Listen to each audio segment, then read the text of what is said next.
Halo teman-teman, bayangkan jika kalian memiliki sebuah bakat yang dianggap paling lemah tidak berguna justru sebenarnya merupakan bakat langka yang berpotensi menjadi yang terkuat. Setidaknya itulah yang dialami bocah berusia 6 tahun bernama Tangsan dalam animasi berjudul Soulland.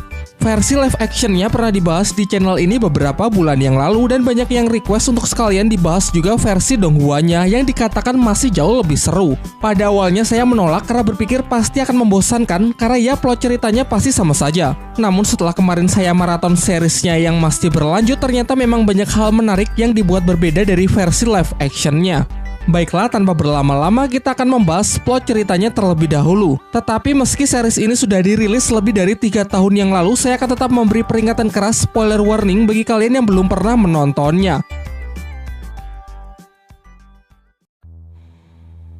Jadi ceritanya gini.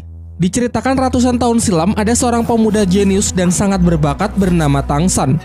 Di usianya yang masih tergolong muda, ia telah berhasil menguasai berbagai macam teknik bela diri tingkat tinggi, beberapa di antaranya adalah mata iblis ungu dan teknik tangan besi.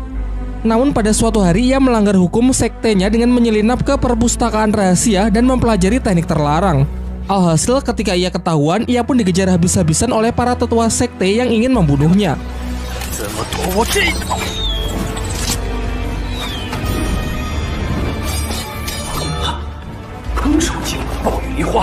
Dari menyusuri hutan hingga tiba di sebuah tebing curam yang disebut sebagai lembah iblis. Karena sudah terpojok, ia pun menjatuhkan dirinya ke dasar jurang, namun dengan senyum di wajahnya tanpa rasa penyesalan sedikit pun. Akan tetapi sesaat setelah kejadian itu, tiba-tiba ia terbangun di tubuh anak kecil berusia 6 tahun yang menandakan kalau kini ia telah terlahir kembali di suatu daerah yang disebut dataran dahulu. Tangsan kecil tinggal di sebuah desa bernama Desa Roh Mulia bersama sang ayah seorang pandai besi yang terlihat kusam dan suka mabuk-mabukan. Dalam kesehariannya, Tangsanlah yang bertindak mengurus rumah serta menyiapkan makanan. Diceritakan bahwa anak-anak yang sudah menginjak usia 6 tahun akan dikumpulkan oleh sang kepala desa untuk menguji apakah mereka memiliki kekuatan roh pelindung atau tidak. Pengujiannya dilakukan oleh seorang master roh bernama Suyanto yang berasal dari Akademi Roh Pelindung di kota Nauding. Tangsan dan anak-anak lain kemudian diajak masuk ke dalam sebuah ruangan yang merupakan tempat untuk menguji kekuatan roh mereka. Kekuatan roh pelindung sendiri sangat bervariasi jenisnya dan tingkat kekuatannya. Contohnya Suyanto sendiri yang memiliki kekuatan roh pelindung serigala hutan, jenis ini sangat cocok digunakan dalam bertarung. Singkat cerita, anak pertama maju untuk melihat jenis kekuatan roh pelindungnya. Dari tangan kanannya memvisualisasikan teknik kekuatan roh pelindungnya. Dalam hal ini adalah salah satu alat pertanian, yaitu sebuah sabit. Masuk ke tes kedua untuk mengetahui seberapa besar tingkat kekuatannya. Sebuah bola cahaya akan menyala terang jika anak yang menyentuhnya memiliki cukup energi roh. Namun sayangnya anak pertama ini sama sekali tak memiliki energi roh, sehingga ia dinyatakan gagal karena kekuatan roh pelindungnya tersebut tak akan pernah bisa dikembangkan. Dan kabar buruknya, sebagian besar anak-anak di desa ini memiliki kekuatan roh pelindung peralatan pertanian, namun tak ada satupun dari mereka yang memiliki energi roh. Dijelaskan tanpa energi roh, mau berlatih sekeras apapun dan menggunakan metode apapun maka akan sia-sia. Dengan kata lain, mereka tak akan pernah bisa menjadi seorang master roh. Sampai akhirnya kini hanya tersisa Tangsan sebagai anak terakhir yang akan mengikuti tes. Dari tangan kanannya, ia menunjukkan jenis roh pelindung yang berbeda dari anak-anak lain, yakni rumput biru perak. Tapi anehnya di saat yang bersamaan, ia juga membangkitkan roh pelindung lain di tangan kiri berwujud sebuah palu. Namun ia lebih memilih menyembunyikannya dan hanya menunjukkan roh pelindung di tangan kanannya saja. Sayangnya Suyanto malah mengatakan kalau rumput biru perak adalah jenis roh pelindung yang jauh lebih tidak berguna daripada alat pertanian. Oleh karena itu, Suyanto enggan melanjutkan Tangsan ke tahap kedua karena sudah pesimis kalau Tangsan tak akan punya energi roh dengan jenis roh pelindung selemah itu. Akan tetapi Tangsan tetap bersikeras agar diizinkan untuk mencobanya terlebih dahulu. Dan benar saja, saat Tangsan menyentuh bola bercahaya itu, seketika sinar yang menyilaukan menerangi seluruh ruangan yang menandakan kalau Tangsan memiliki energi roh tingkat tinggi. Meskipun bisa dikatakan spesial, namun sang master roh masih pesimis mengingat roh pelindung rumput biru perak memang benar-benar lemah dan tak pernah ada sejarahnya bisa berkembang terlalu jauh. Setelah ujian usai, Pak Kepala Desa memberikan kabar baik bahwa Suyanto meninggalkan undangan kepada Tangsan untuk mendaftarkan dirinya ke Akademi Roh Pelindung di kota Nauding. Sesampainya di rumah, ia kemudian memberitahukan kepada ayahnya dan meminta izin untuk mendaftar di akademi tersebut yang akan diadakan 3 bulan lagi. Namun sayangnya sang ayah dengan tegas menolak tanpa memberikan alasan yang jelas. Masih belum menyerah, Tang San mencoba untuk membujuk ayahnya dengan menunjukkan kekuatan roh pelindung ganda miliknya, yang salah satunya berwujud sebuah palu yang diketahui bernama palu Huotien. Setelah melihat putranya mewarisi roh pelindung rumput biru perak mendiang ibunya serta palu Huotien miliknya, sang ayah pun memulai mempertimbangkan keinginan Tang San tersebut. Dari sini kita pun mengetahui masa lalu dari ibu Tang San yang gugur dalam perang di masa lalu serta sosok ayah Tang San yang ternyata bukan orang sembarangan. Singkat cerita, ayah Tang San berubah pikiran dan mengizinkan Tang San untuk masuk ke akademi tersebut. Namun Tang San harus berjanji untuk tidak memberitahu ke siapapun kalau ia memiliki roh pelindung palu Huotien. Singkat cerita, 3 bulan telah berlalu. Tang San dengan ditemani Pak Kepala Desa pergi ke kota Nauding untuk mendaftarkan dirinya ke akademi tersebut. Di saat yang bersamaan terlihat juga seorang gadis kecil pemilik roh pelindung kelinci merah muda bernama Xiao Wu yang juga hendak ikut mendaftar. Kembali ke Tang San, akhirnya sampailah ia di gerbang masuk akademi. Namun penjaga gerbang di sana tidak mengizinkannya masuk karena tidak percaya dengan Tang San dan kepala desa yang terlihat sangat miskin. Bahkan undangan yang dibawa Tang San pun ia lempar karena menganggap kalau undangan tersebut adalah undangan palsu. Tang San yang sangat kesal karena sudah diremehkan memukul si penjaga gerbang hingga ia terlempar. Ketika perkelahian semakin serius, datanglah salah satu guru akademi yang diketahui bernama Master Xiao. Kemudian Master Xiao memastikan kalau undangan yang dibawa Tang San adalah undangan asli sehingga ia mengizinkannya untuk masuk. Dijelaskan kalau Master Xiao ini adalah guru yang sudah tidak mengajar. Kegiatannya sehari-hari adalah melakukan penelitian dan menguji berbagai macam teori mengenai kekuatan roh pelindung. Seperti mempelajari tentang kelemahan dari tiap-tiap jenis roh pelindung, bagaimana metode paling efektif untuk mengembangkannya, dan masih banyak lagi. Bahkan hanya dengan sekali melihat undangan milik Tang San di mana tertulis jenis roh rumput biru perak dan energi roh penuh, ia langsung bisa menyimpulkan kalau Tang San ini pasti memiliki roh pelindung ganda. Setelah mendengar penjelasan panjang lebar yang cukup masuk akal berdasarkan penelitian dari Master Xiao, Tang San pun menjadi sangat mengaguminya. Ditambah lagi Master Xiao mengatakan bahwa Tang San sangat spesial dan berpotensi menjadi seorang master roh terhebat di masa depan. Hingga akhirnya Tang San berlutut dan meminta agar Master Xiao bersedia menjadi gurunya. Singkat cerita, setelah pembicaraan mereka, Tang San pun diantar menuju ruang TU untuk mengurus segala administrasi pendaftaran. Namun di sana Tang San mendengar para petugas TU justru menertawai dan memandang rendah Master Xiao. Menurut mereka, Master Xiao hanyalah badut akademi yang kegiatannya cuma mengarang teori-teori aneh. Satu-satunya alasan mengapa Guru Xiao masih dihormati hanyalah karena ia merupakan teman dekat dari kepala akademi saja. Meskipun sudah mendengar semua ejekan itu, Tang San tak sedikit pun menurunkan kekagumannya kepada Master Xiao karena Master Xiao satu-satunya orang yang mampu mengetahui kalau dirinya memiliki roh pelindung ganda. Hal ini jelas membuktikan kalau ia memanglah guru yang sangat hebat. Sesampainya ia di asrama, Tang San langsung mendapatkan serangan dari seorang anak bernama Waseng, ketua dari asrama laki-laki di kamar 7.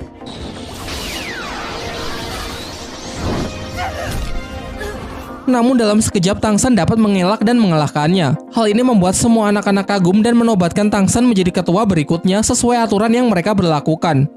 Selang beberapa waktu datanglah Xiao Wu, gadis kelinci yang sempat kita lihat sebelumnya, datang bersama dengan Tang San. Masih dalam rangka memperebutkan siapakah yang lebih pantas menjadi bos sesuai aturan yang berlaku, akhirnya mau tidak mau mereka pun mulai bertarung. Pertarungan mereka pun berjalan sangat sengit. Dengan lincahnya si gadis kelinci bisa mengimbangi kekuatan dan kecepatan Tang San. Ia menggunakan sebuah teknik unik gerakan tubuh yang sangat fleksibel.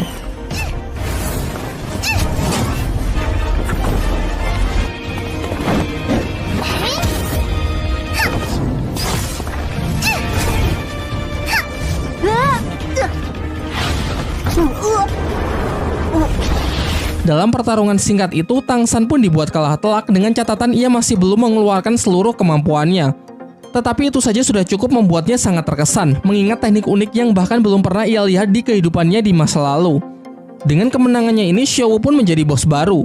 Para anak laki-laki secara sukarela menawarkan selimut mereka, namun Xiao Wu malah lebih memilih selimut Tang San yang cukup besar untuk bisa digunakan berdua. Ketika mereka pergi ke kantin, beberapa anak lain mengajak kelompok Waseng. Ternyata di akademi ini beberapa tingkat asrama dibagi berdasarkan status sosial. Adapun anak-anak orang kaya yang mendapatkan tempat VIP seperti hotel. Sedangkan asrama milik Waseng hanyalah asrama biasa untuk anak-anak miskin. Xiao Wu yang kesal sempat ingin memulai keributan, namun beruntung berhasil dicegah oleh Tang San. Keesokan harinya, secara pribadi Tang San menemui Master Xiao untuk menunjukkan roh pelindung palu Huotien di tangan kirinya. Setelah merasa kalau energi roh Tang San sudah cukup untuk bisa naik level, Master Xiao pun mengajak Tang San untuk berburu cincin roh besok. Cincin roh sendiri merupakan item spiritual yang bisa didapatkan dari membunuh siluman roh guna menaikkan level dari seorang Master Roh. Dijelaskan tanpa cincin roh mau berlatih sekeras apapun, seorang Master Roh tak akan pernah bisa naik level. Tetapi di sini Master Xiao melarang Tang San untuk menambahkan cincin roh ke dalam palu Huotian. Ia mengatakan kalau belum saatnya juga Tang San mengetahui alasannya. Menurutnya saat ini akan lebih baik jika Tang San berfokus saja untuk mengembangkan rumput biru perak miliknya. Ia kembali menjelaskan mengenai tipe-tipe kekuatan roh pelindung yang bisa dikembangkan. Misalnya saja tipe binatang roh yang sangat cocok menjadi seorang fighter dalam pertarungan secara langsung. Selain itu juga ada tipe alat roh yang sebagian besar berperan sebagai support. Meski tak jarang juga berbagai peralatan dikembangkan untuk bisa dijadikan senjata yang mematikan. Sementara untuk Tang San sendiri, Master Xiao lebih menyarankannya menjadi tipe pengontrol. Ia bisa mengembangkan sifat lentur dan fleksibilitas rumput biru peraknya menjadi sebuah perangkap yang bisa mendukung tim dalam sebuah pertempuran. Tetapi yang perlu diingat dalam memilih siluman roh juga tak boleh sembarangan, karena harus ada kecocokan dengan jenis roh pelindungnya. Tercatat ada beberapa kasus penolakan dari penyatuan cincin roh yang berakibat pada gagalnya naik level. Singkat cerita, besoknya mereka pergi ke hutan berburu, suatu wilayah di mana banyak siluman roh yang berkeliaran secara bebas. Dalam perjalanan, Master Xiao memberikan sebuah sabuk yang berguna untuk menampung barang-barang bawaan secara praktis. Lalu ia menjelaskan mengenai klasifikasi siluman roh yang bisa dibedakan berdasarkan umurnya. Ada yang berumur ratusan tahun, ribuan tahun, puluhan ribu tahun, dan seterusnya. Semakin tua umurnya, maka akan semakin kuat pula siluman roh tersebut. Dan tentunya semakin kuat seekor siluman roh, maka akan semakin sulit pula untuk ditaklukkan. Sehingga tak jarang banyak master roh yang membentuk sebuah tim hanya demi mengalahkan seekor siluman roh saja. Namun yang perlu diingat lagi bahwa seorang master roh pemula dengan level rendah, tubuhnya tak akan mampu menampung cincin roh yang terlalu kuat. Dan jika tetap memaksakan diri, maka ia bisa mati. Setelah memasuki wilayah hutan berburu, di sana terdapat banyak orang yang mencari anggota tim untuk diajak bekerja sama berburu siluman roh. Namun Master Xiao menyarankan agar tidak mempercayai siapapun di tempat seperti ini, apalagi dengan orang yang baru dikenal. Lagi pula sebuah tim haruslah memiliki chemistry yang sangat baik dengan kekuatan yang saling melengkapi, bukannya sembarang tim yang dibentuk sehari jadi. Hutan berburu merupakan suatu tempat yang sangat dijaga ketat, sehingga jika ingin masuk harus memiliki ID card sebagai tanda kalau mereka memiliki izin untuk berburu. ID card sendiri memiliki 6 tingkatan yang ditunjukkan secara jelas dari simbol-simbol yang terukir. Simbol-simbol tersebut mewakili ke-6 master roh legendaris. Tentu semakin tinggi tingkatan ID card-nya, maka akan semakin banyak pula wilayah hutan yang bisa mereka akses. Dijelaskan kalau ID card tertinggi hanyalah dimiliki oleh master roh dengan gelar tertinggi yang disebut gelar Douluo. Sesampainya di dalam, mereka pun mulai melakukan pencarian. Master Xiao mengeluarkan roh pelindungnya yang berbentuk hewan mutasi bernama Liu Shenpao. Kemampuannya adalah memiliki penciuman yang sangat tajam dan dapat melancarkan serangan kentut halilintar. Dijelaskan juga bahwa roh pelindung terkadang juga mampu melakukan mutasi, sayangnya dalam kasus Master Xiao, roh pelindungnya justru bermutasi menjadi lebih lemah. Hal inilah yang membuatnya mentok berada di level 30 dan membuatnya sering menjadi bahan ejekan oleh orang-orang di akademi. Mereka berdua lalu melanjutkan perjalanannya untuk lebih jauh masuk ke dalam hutan. Sempat bertemu dengan siluman roh kucing muda berumur 10 tahun, namun belum cocok jika digabungkan dengan roh pelindung milik Tang San. Selanjutnya ada siluman roh tanaman bambu. Kulitnya sangat keras sehingga sangat baik sebagai skill pertahanan. Meskipun lumayan cocok, namun masih bukan yang terbaik untuk rumput biru perak milik Tang San. Ia menyarankan agar Tang San memilih siluman roh beracun dan memiliki pertahanan yang sangat tinggi. Perburuan mereka pun berlangsung hingga larut malam. Sekelompok siluman serigala yang lapar mengincar mereka, beruntung dapat diatasi oleh kentut halilintar dari Liu Shenpao.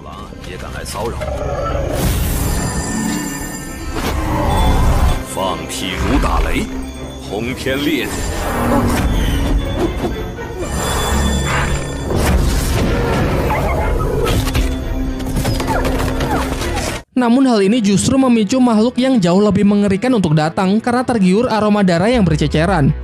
Makhluk tersebut adalah siluman roh yang memiliki wujud ular mendrik beracun berusia 400 tahun, juga merupakan jenis siluman roh dengan racun yang paling mematikan. Walaupun mungkin sangat cocok untuk Tang San, namun Master Xiao mengajaknya untuk melarikan diri karena menghadapi makhluk tersebut dinilai terlalu berbahaya. Liu Shenpao yang mencoba mengalihkan perhatian pun tak luput dari amukan ular beracun tersebut. Hingga saat sudah tergigit, Master Xiao bergegas untuk menariknya kembali. Sadar bahwa mereka tak akan punya kesempatan untuk kabur, Tang San pun memilih untuk menghadapinya.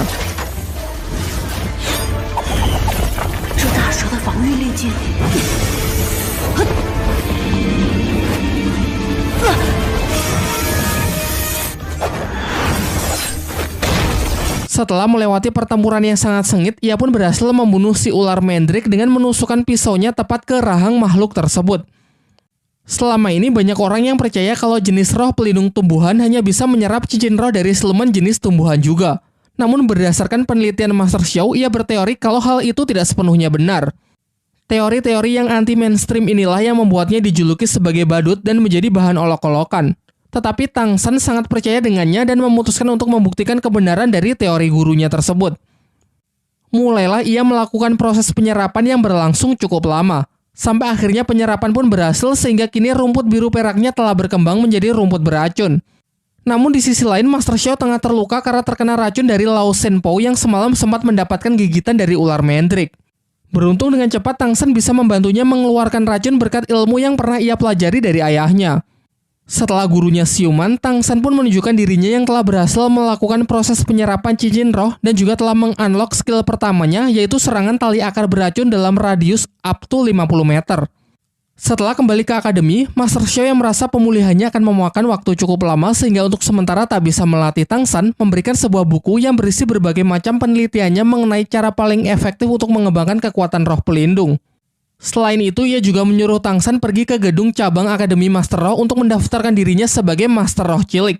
Dengan begitu, ia juga akan mendapatkan tunjangan setiap bulannya. Sesampainya di gedung cabang, ia bertemu dengan kakek Matthew dan juga bertemu kembali dengan Suyanto. Kemudian kakek Matthew mengajak Tang San masuk ke sebuah ruangan untuk mengetes kelayakan Tang San. Hasil tes tersebut sangat mengejutkannya karena mengungkapkan kalau Tang San menggunakan siluman roh ular Mandrake sebagai cincin roh pertamanya. Padahal jenis roh pelindungnya adalah jenis tumbuhan rumput biru perak.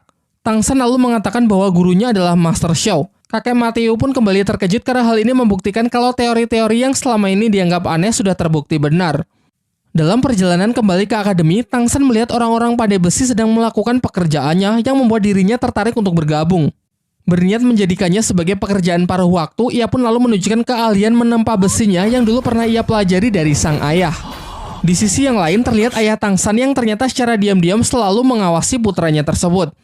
Ia lalu pergi menemui Master Xiao dan memintanya untuk mengambil tanggung jawab menjaga dan menjadi guru pembimbing dari Tang San karena ia akan pergi dalam waktu yang cukup lama demi menyelesaikan sebuah misi rahasia. Dari sini terungkap bahwa ayah Tang San bernama Tang Hao, seorang Master Roh legendaris pemegang gelar Dao Luo yang dijuluki sebagai Master Hou Tian. Sebelum pergi, ia memberikan ID card kekuasaan mutlak kepada Master Xiao yang mungkin nanti bisa berguna.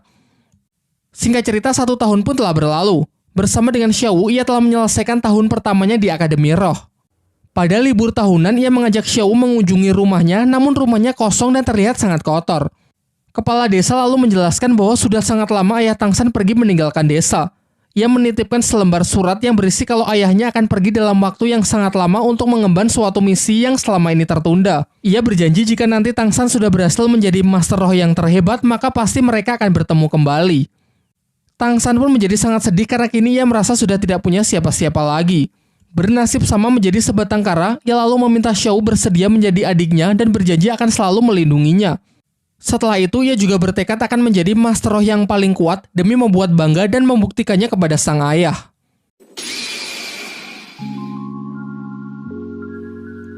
Nah, itulah tadi ulasan mengenai plot cerita dari Donghua Shaolan pada 10 episode pertamanya. Sekarang waktunya kita masuk ke dalam segmen baru yang akan membahas detail menarik dari tiap-tiap scene, memberikan opini dan penilaian pribadi. Tentunya dalam pembahasan kali ini sedikit banyak akan saya bandingkan dengan versi live actionnya yang sudah saya bahas di beberapa bulan yang lalu. Secara garis besar premis yang diambilnya pun identik, yaitu kisah seorang anak berbakat yang masuk ke dalam sekolah supranatural. Para karakter yang ditampilkan pun juga sama meskipun terdapat beberapa perubahan dari segi sifat. Seperti Master Xiao yang lebih bersikap dingin dan misterius ketimbang versi live actionnya. Juga karakter Suyanto meski perannya sama-sama saja yaitu menjembatani Tang San untuk masuk ke akademi. Perbedaan yang paling mencolok adalah jembatan masuk ke plot cerita yang pasti sudah kalian sadari sejak awal, yaitu menggunakan alur yang seakan dibuat mundur padahal enggak. Di mana penyajian scene di awal memperlihatkan Tang San dewasa dengan kekuatannya yang sudah sangat kuat, tiba-tiba jiwanya bereinkarnasi ke dalam tubuh kecilnya di universe yang benar-benar berbeda. Dan kerennya lagi, ia masih memiliki ingatan bahkan pengetahuan dari kehidupan sebelumnya. Jelas hal ini sangat berbeda dengan versi live actionnya ya, di mana dalam tanda kutip tidak ada multiverse. Dan yang pasti kalian sadari lagi adalah plot cerita yang bisa dikatakan lebih ringan yang sangat enjoyable dinikmati oleh segala usia dibandingkan versi live actionnya. Di live actionnya, pada beberapa episode awal saja sudah mengangkat berbagai macam isu sosial dan politik seperti sosok pemimpin yang menyalahgunakan kekuasaannya, anak pejabat yang selalu mendapatkan prioritas, bahkan konflik pemberontakan dan pembunuhan pun disajikan. Jelas hal ini tak ramah dan pasti sulit dicerna oleh penonton anak-anak. Beralih ke power scale yang diberlakukan di series ini. Uniknya power scale tak mengacu pada satu faktor saja untuk bisa mengatakan kuat tidaknya suatu karakter atau untuk sekedar menjawab pertanyaan karakter A apakah lebih kuat dari karakter B. Masih sama dengan versi live actionnya, yaitu tergantung tipe kekuatan roh pelindung yang diceritakan ada yang sangat overpower dan ada juga yang sangat lemah. Meskipun beberapa kali sempat dibantah kalau itu semua tergantung pilotnya. Selain jenis kekuatan, terdapat faktor lain yang lebih jelas yaitu jumlah dan usia dari cincin roh yang dimiliki. Semakin banyak dan semakin tua usia cincin roh, maka suatu karakter akan semakin kuat. Namun ada satu faktor lagi yang berbeda dari live actionnya, adalah dengan adanya level yang mengacu pada angka pasti. Contohnya Tang San saat baru pertama kali dites oleh Suyanto berada di level 10, dan Master Xiao pernah mengatakan kalau ia berada di level 30. Sudah saya pastikan bahwa angka-angka ini pada live actionnya sama sekali tak pernah disebut. Selain adanya perbedaan alur cerita tipis-tipis, perbedaan lain adalah latar yang digunakan. Kalau di live actionnya lebih mengusung latar dari zaman kerajaan Tiongkok, di versi Donghuanya ini lebih mengusung corak atau gaya Eropa klasik. Terlihat dari berbagai macam bangunan sampai ke outfit yang digunakan. Baiklah, mungkin itu saja. Untuk lebih detail mengenai perbedaannya dengan versi live actionnya, kalian bisa mampir ke playlist di channel ini ya.